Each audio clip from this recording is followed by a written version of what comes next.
মধ্যে আসলে ওই যে আমাদের যে গ্রামটা আসলে ওই পাশে দেখেন চতুর্পাশ দিয়ে শুধু গ্রাম আর গ্রাম।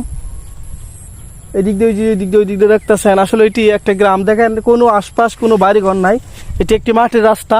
তো আমরা গ্রামের মানুষ এভাবেই চলাফেরা করি। অনেকেই জানেন না আসলে যারা শহরে বাস করেন গ্রামটা হয়তো অনেক মিস করেন, যারা প্রবাসে থাকেন সৌদি প্রবাসে তারা অনেক হয়তো মিস করেন। তো আজকে দেখাতে চলেছি যে আপনাদেরকে যে বিষয়টা দেখেন আসলে ভাই গ্রাম। কিন্তু ওই দেখেন পানি এসে পড়ছে আমাদের বাড়ির কাছে। এই যে ধানগুলা দেখেন কি সুন্দর, মাশাআল্লাহ অনেক সুন্দর ধান হয়েছিল। এখন পানি কিন্তু বাড়ির কাছাকাছি অবশ্যই আইসা পড়তেছে। তো সবাই দোয়া করবেন আল্লাহ যেন আমাদের এই ধানগুলো রক্ষা করে। আমাদের দেশের মূল প্রধানই হচ্ছে ধান, কৃষি।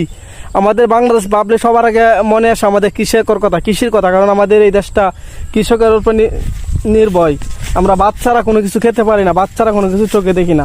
এই জন্য আমরা সবার জন্য দোয়া করবেন যাতে আল্লাহ হয়তো আমাদের এই দেশের এই কৃষিকে রক্ষা করে। দেখেন আমরা জানি ময়মনসিংহ